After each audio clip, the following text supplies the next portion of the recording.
Thankful to be here this morning. Had a thought all week on my heart. And we want to read to you the first 13 verses of the 36th chapter of Exodus. Then wrought Bezaleel and Aholiab, and every wise-hearted man, in whom the Lord put wisdom and understanding to know how to work all manner of work for the service of the sanctuary, according to all that the Lord had commanded. And Moses called Bezaleel and Aholiab, and every wise-hearted man, in whose heart the Lord had put wisdom, even every one whose heart stirred him up to come into the work to do it. And they received of Moses all the offering which the children of Israel had brought for the work of the service of the sanctuary, to make it withal. And they brought yet unto him free offerings every morning. And all the wise men that wrought all the work of the sanctuary came every man from his work which they made. And they spake unto Moses, saying, the people bring much more than enough for the service of the work which the Lord commanded to make. And Moses gave commandment, and they caused it to be proclaimed throughout the camp, saying, let neither man nor woman make any more work for the offering of the sanctuary. So the people were restrained from bringing. For the stuff they had was sufficient for all the work to make it, and too much. And every wise-hearted man among them that wrought the work of the tabernacle made 10 curtains of fine twined linen, and blue, and purple, and scarlet, with cherubims of cunning work made he them. The length of one curtain was 20 and 8 cubits, and the breadth of one curtain 4 cubits. The curtains were all of one size. And he coupled the 5 curtains one into another, and the other 5 curtains he coupled one into another. And he made loops of blue on the edge of one curtain from the selvage in the coupling. Likewise he made in the uttermost side of another curtain in the coupling of the second. 50 loops made he in one curtain, and 50 loops made he in the edge of the curtain which was in the coupling of the second. The loops held one curtain to another. And he made 50 taches of gold, and coupled the curtains one unto another with the taches. So it became one tabernacle. You know, he's talking there about curtains, and they were making a tabernacle, and they were putting loops, and they were putting rings. They were attaching the curtains to each other to where it finally became one tabernacle. Now I want you to stop and think about it's talking about us today. We're like a curtain. And it takes all of us being attached one to another to create the church. You can't just have the church with just a few. You have to have all that makes the church.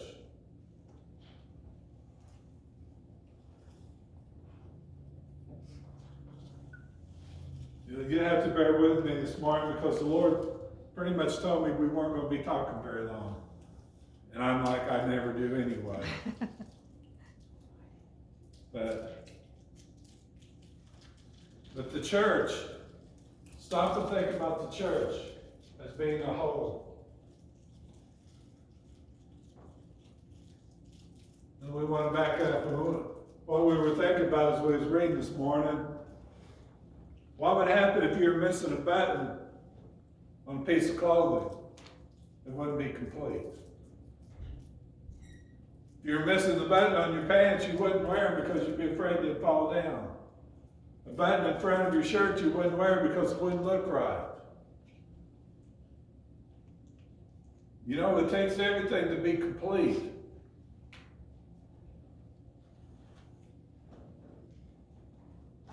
Whenever you get, we'll just use Sunday morning, for example. Whenever you get ready for church on Sunday morning, you look at your clothes. If there's something wrong with your clothes, you're not going to wear them. If they're missing something, you're not going to wear them. Because they're not going to be complete. And you're like, it's not right to wear that. Whenever you go to work, you're not going to wear something that's missing a little bit. Because you don't want somebody to see you that way. Well, that's the way it is with the church. If we're missing one person, it's not complete. That's right. And this morning as I was walking through here, I was like, well, we don't have many and we're missing a lot. Yes. We haven't been a complete, don't take this the wrong way, but we haven't been a complete church in quite a while. Right. Ever since COVID hit, it's like people are afraid to get out and to go out and be in God's house, go out and serve the Lord the way they should.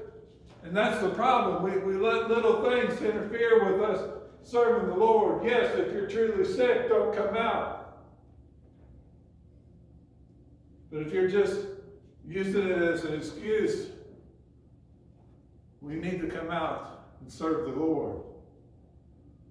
Because the Bible tells us that we're supposed to be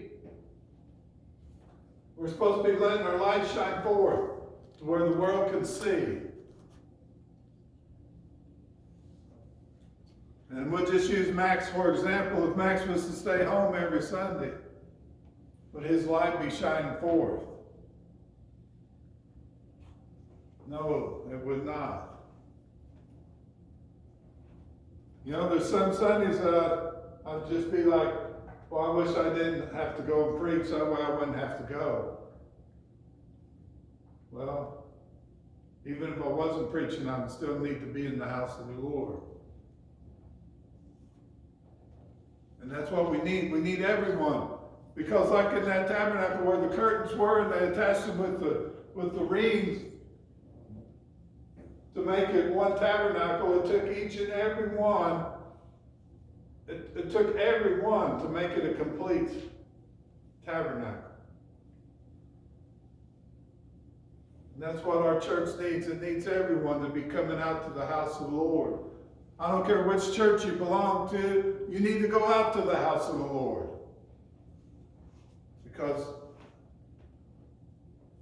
they're missing you. I tell you what, and the Lord needs you.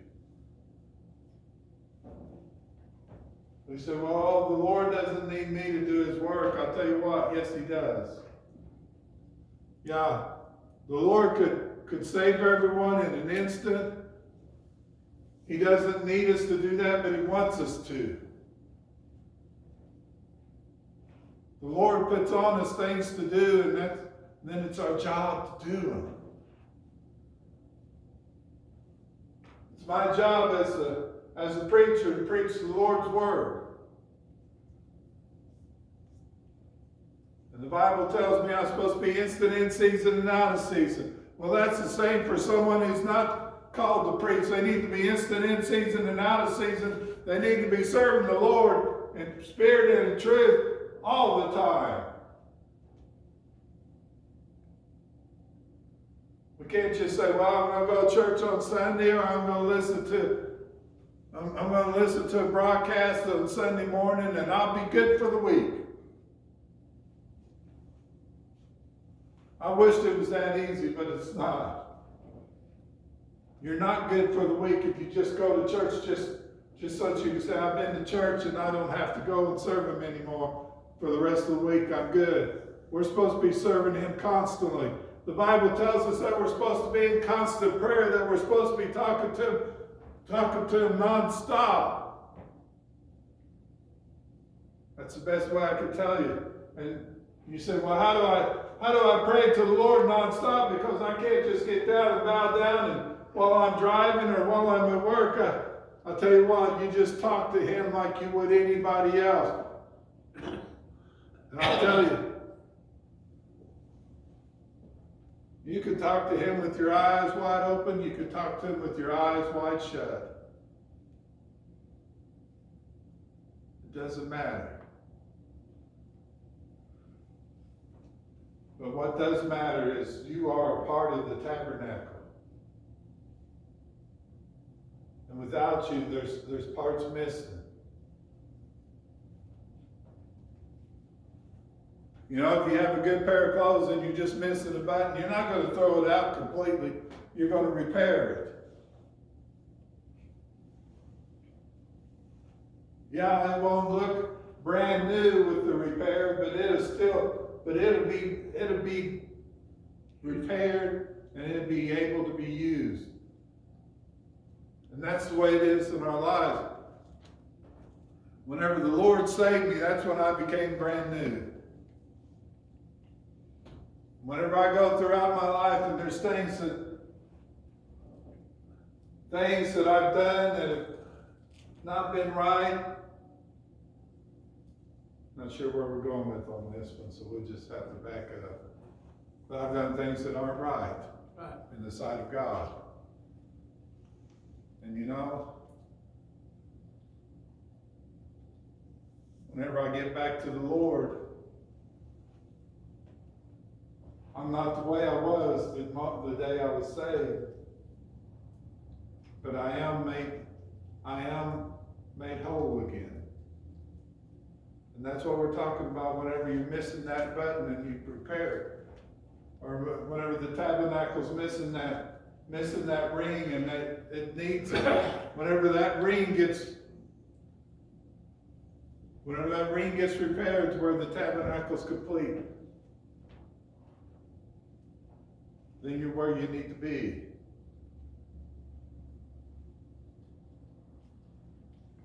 Just bear with us this morning, because he's got my head going like a squirrel cage. And I think I need to go one way and he wants me to go another way. So, but I'll tell you what, the Lord needs us all. You say, well, he doesn't need me, that church is doing fine. Let me tell you what, he needs us all. That's exactly what the Lord needs. Do you think he's left you here just because? Well, I'll tell you what, he's left you here in this old world because there's still something for you to do. There's still work to be done. You know, whenever I was a kid, I thought, well, I wouldn't live to be 60. I probably won't live to be 60. Well, I'll be 60 next year, so that shows how much I know. But when you're a kid, you think that's a long ways off. Whenever I look at it, I've got a long ways yet to go. And you know,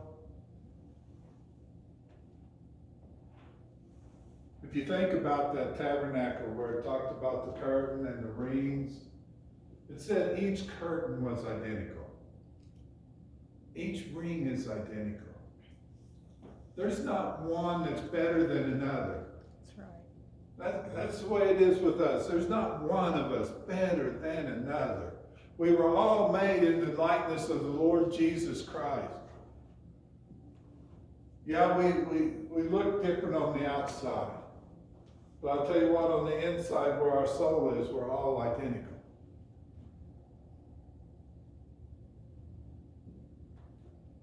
And that's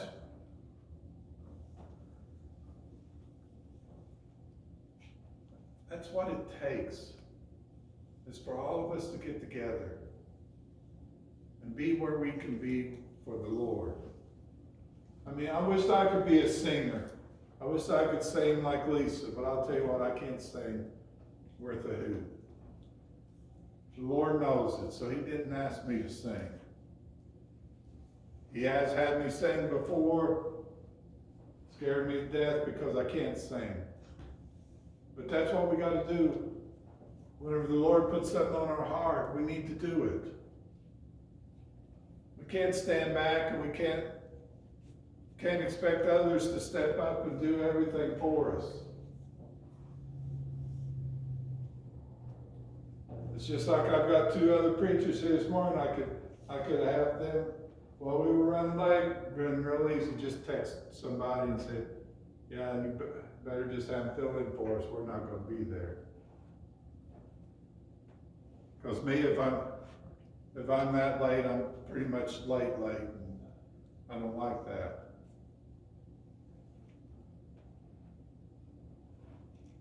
But you know, whenever one of us is missing, the church is hurting. I'll just use the examples.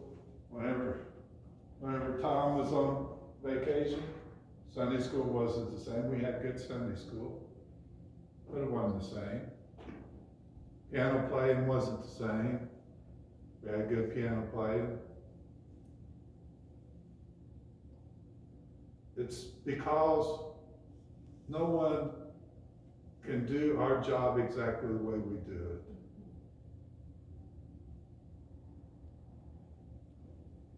If I have somebody fill in for me on a Sunday morning, you can guarantee they're not going to preach the way Max preaches. There's been many a preacher I've seen that I wish I could preach like them. But the Lord, He has me preach in a different way than any I've seen. And it's the same with Sunday school teacher, piano player, singer, deacons, whoever you are, whatever you are. If you're just someone that comes and prays, there's no one that can pray the way that you pray. If you come and you testify, there's no one that can testify the way that you testify. No one could do it the way you do it. That's why whenever we say, oh Lord, just let somebody else do it for me. Let somebody else testify for me this morning. Let somebody else do it for me. It's not going to be the same.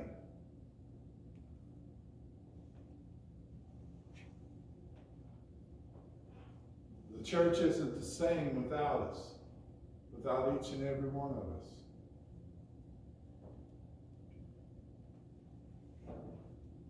You know, I lost an aunt this week. Well, the world's not going to be the same for her family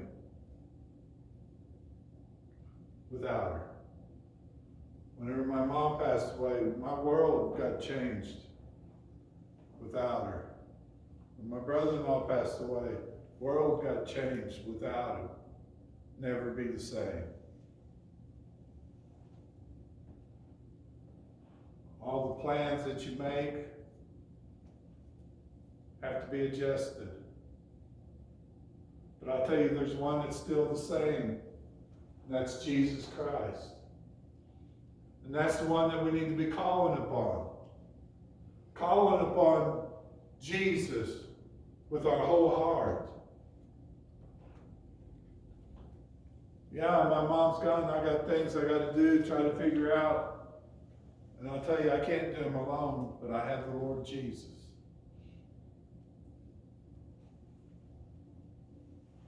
If something's not going right in your life, call upon the Lord Jesus. Call upon Him. He's there. You know, He died on the cross for you and I so we could have everlasting life. He didn't just die on the cross so that you could maybe have everlasting life. He died so that you could have everlasting life.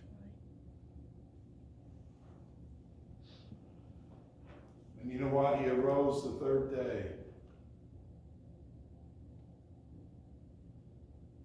And He is right in here. He is on the right-hand side of my God. He is in this church this morning. He's in anyone who's been saved. You say, well, how can He be?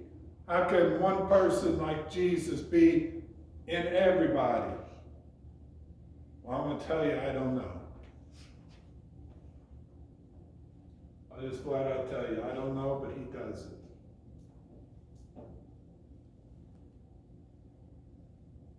He does it, and He's the one that you need to be serving. He's the one that you need to be following after. Follow after Jesus Christ. in everything we do every day. If it's being at work, if it's being at home, if it's being down at Wally World shopping or at McDonald's eating, follow after Jesus Christ and listen to him with your whole heart.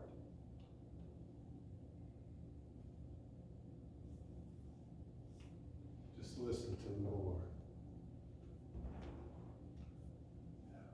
Like I said, he didn't have much on my heart this morning, but we're thankful to be here, and I'm thankful for him so much. Does anyone have anything on their heart?